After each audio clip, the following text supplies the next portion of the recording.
Robert Tanner, EZBuildSIPs. Wanted to show you the product firsthand. This is the product you see on the website. It's demonstrated as an MgO panel that is EPS. It's a total of 6 inches, 6 5/8 inch wide.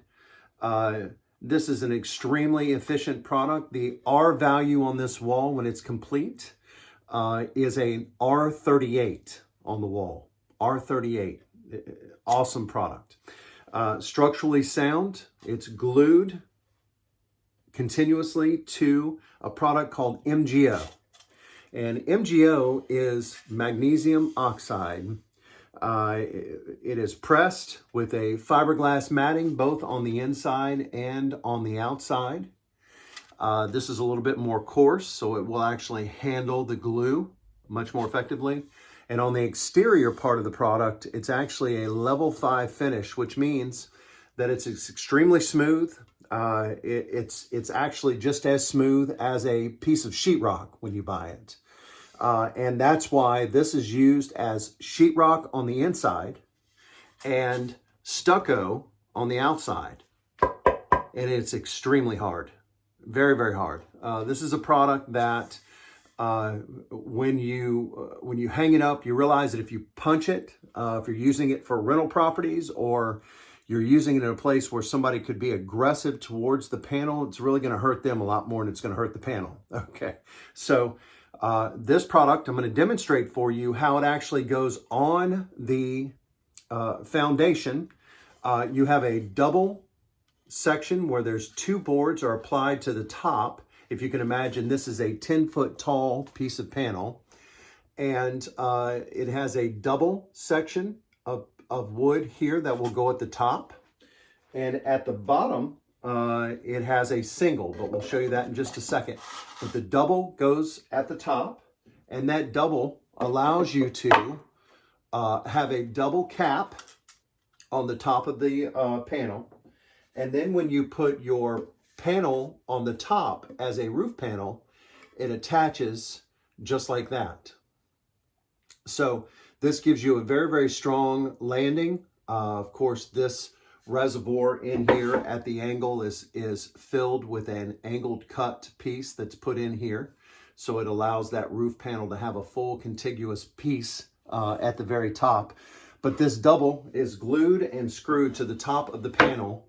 And this gives you a very, very strong product. And if you can imagine 10 feet or a 9-foot wall, this gives you total strength, 230 miles an hour with the way that we're building it here. These are the biscuit splines that actually go inside of this. So when the piece goes together up next to the other panel and it's connected, these biscuit splines then have screws and glues that are put in between them to hold them securely. Excellent panel product, excellent building product, and allows for extreme efficiency with awesome strength. So a moment ago, I said I wanted to demonstrate to you how easy the product was to use. This is a 2x6 that we were showing you a moment ago. And if you can imagine, this is a slab. Let's say this is an 8-inch thick slab. And in that slab, you would actually have a large bolt that sticks up as threaded. And that threaded bolt or threaded rod would actually stick right through the top of this 2x6. And then a giant nut would be used to pull that down. So it's very secure. Some people use foam between the board and the slab. Some people take a very heavy layer of the sealant and put it down between the board and the slab, however you would like to do it, as long as there's no airflow and no way for bugs to get in. Then the panel is attached right on top of that foam. The foam is stopped on top of the board, and the panel is attached by a screw right here on this base. This allows for a very strong connection, and an airtight connection.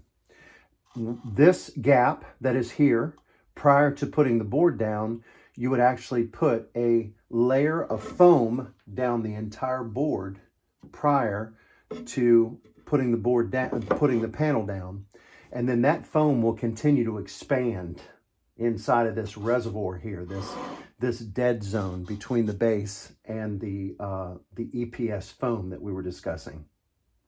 So when these two panels come together with that biscuit spline, and I have one of those pieces of biscuit spline here, I have just OSB to demonstrate. It's not what we would use for this particular panel, although the OSB is plenty strong enough to hold it in place.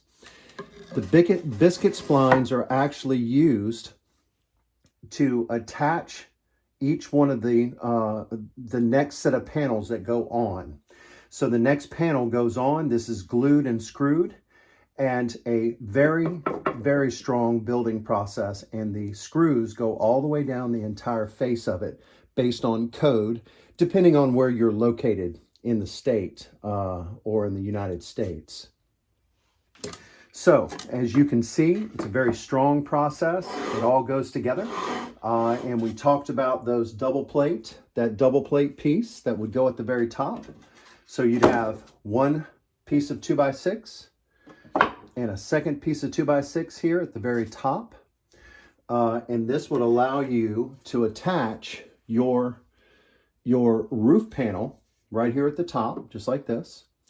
And that roof panel will have a gap filler here with another piece of wood that's actually cut to fill this corner, this piece out here, to allow you to have a nice strong connection. And then giant timber screws are put through this panel and into this double plate, giving you an extremely strong and energy efficient roof panel. Now this panel, like I said before, is 6 5/8 inch thick from here to here. But the roof panel is actually about 8 inches thick. It's extremely thick. 8.5 inches, 8 5/8 to be exact. And the roof panel gives you an R value of R50. That's 50. It's amazing.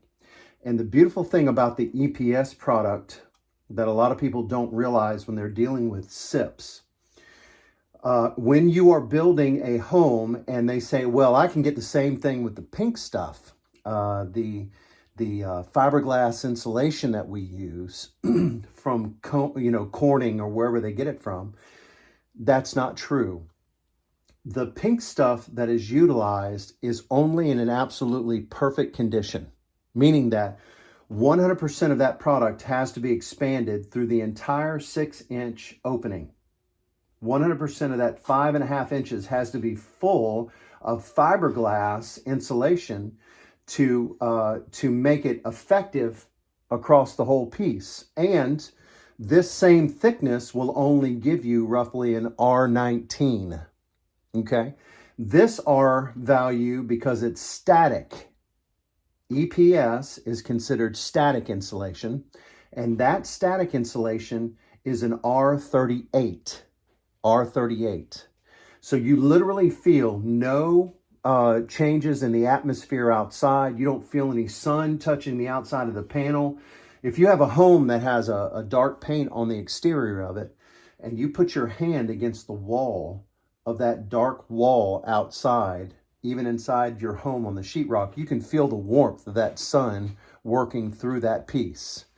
And that is not going to happen with this product. It stops all heat from radiating through the wall from the sun and all heat from radiating from the inside out. So you're not going to lose any of your energy efficiency on the panel is multiplied way beyond anything we can strongly calculate. Energy calculations that are done on this panel are very difficult to do because it's hard to fathom the amount of energy savings that you get with it. Robert Tanner, EZBuildSIPs.